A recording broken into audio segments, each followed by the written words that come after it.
So Arabic has sets of sounds which in their specific order relate to a general meaning.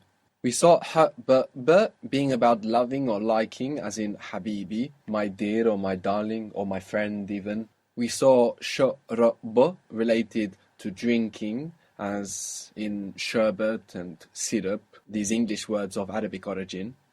We saw sofro related to travel, in safari in English, which is also, of course, of Arabic origin. We have sifara in Arabic, meaning embassy. Again, with those sounds for traveling, sofara, sifara.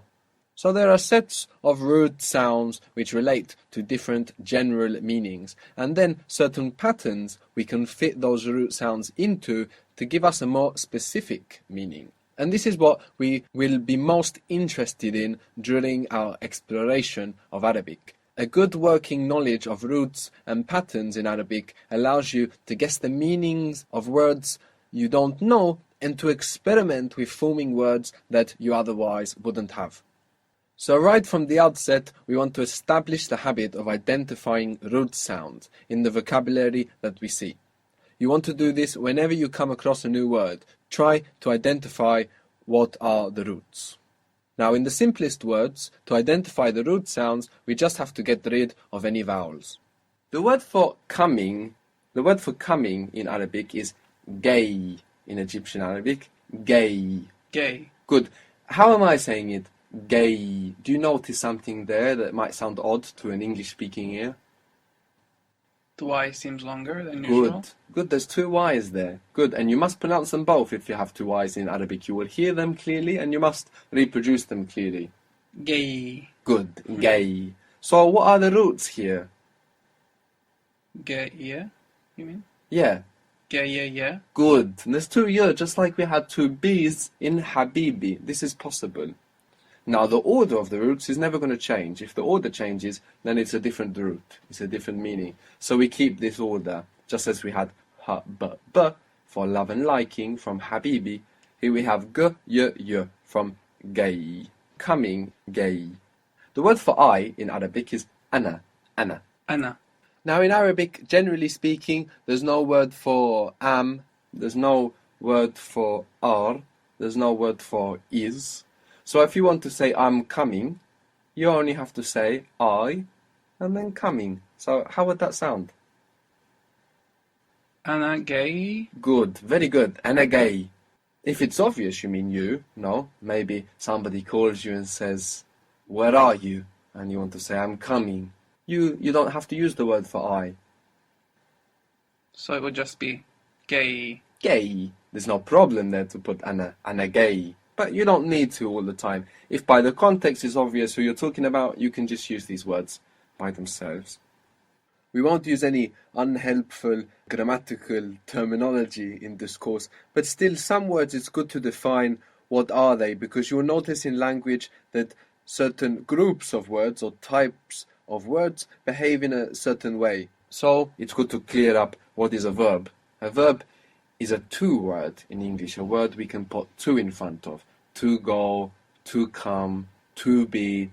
Now, we're told in English that verbs are doing words, which is not a necessarily useful description, because to be, you're not really doing anything. When you say he is a verb, because is comes from to be. You don't say he be, you say he is. So we want to think about it like that. Verbs are words that we put to in front of, and the words that come from them. So, to go, he goes, she goes, it's all verb. And in Arabic, we can say quite a lot without looking at the verb structure. And in fact, we're not going to look at the verb structure in this introduction to Arabic. We're going to take advantage of the fact that because of some peculiarities of Arabic, which I will discuss now, we can say so much without looking at the verb structure. And that allows us to actually focus on roots and patterns interacting in Arabic without worrying yet about the verb structure.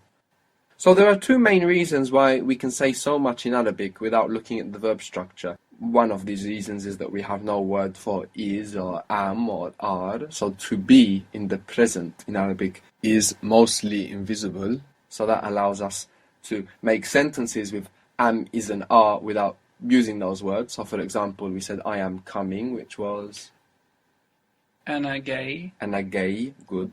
And the other reason we can say so much without specifically addressing the verb structure is because words like gay aren't actually verbs. In Arabic, words like gay are adjectives. Describing words like yellow, big, sad, they come from verbs, of course, and they are fulfilling the meaning of verbs. Here we would use a verb in English, I come, I'm coming. No, but in Arabic, this is actually like a describing word, an adjective that comes from the verb, and it behaves as such. So, for example, if you were a female and you say, I'm coming, you don't say ana gay, you say ana gaya, and you put an A for feminine. Ana gaya. Good, so ana gaya. So whilst we're using this to say I'm coming, it's kind of more like something like I'm the coming one, let's say. Just as you might say the yellow car, the big car, the coming car. Yellow and big, they are adjectives. And then the coming car, again, it's like a describing word. So this is what we have here in Arabic, actually. All we need to understand from this is that these words like gay, and we'll see others, don't behave like verbs, they behave like adjectives, which is consequently much more simple. So again, how would you say I'm coming? Ana gay. Good. And if you are female? Ana gaya. Good. Very good. Ana gay, ana gaya.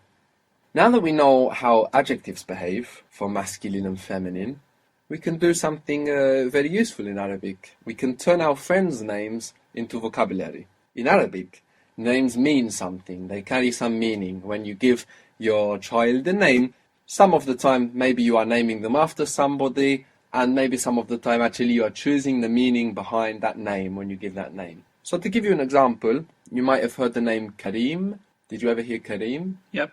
Karim means generous.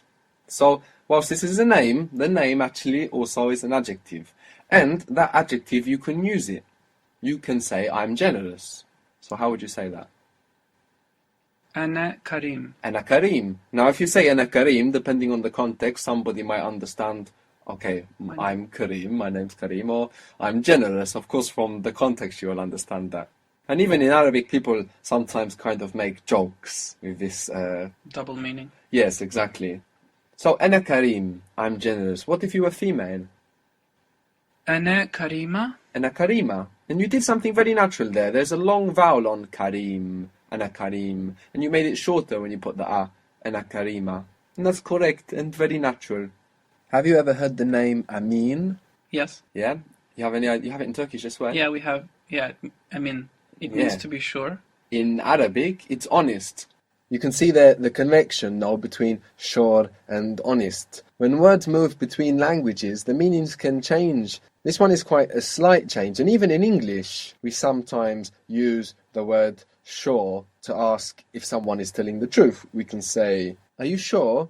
Meaning, are you telling me the truth? Are you sure? So that's very interesting. The way that word changed, the way the meaning of that word changed between Arabic and Turkish, it already does in English. So, Amin means honest in Arabic, and you can use it like honest, so you can say, I'm honest.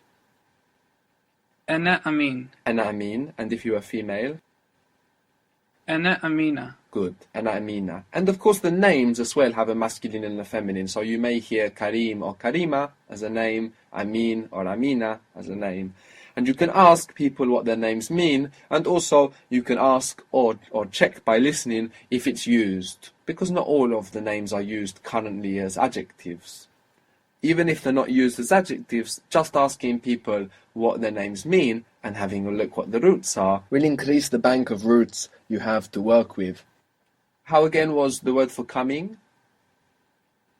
Gay. Gay. Gay. Good, and you're pronouncing the two Y's very well. And I'm coming? Ana gay. Good.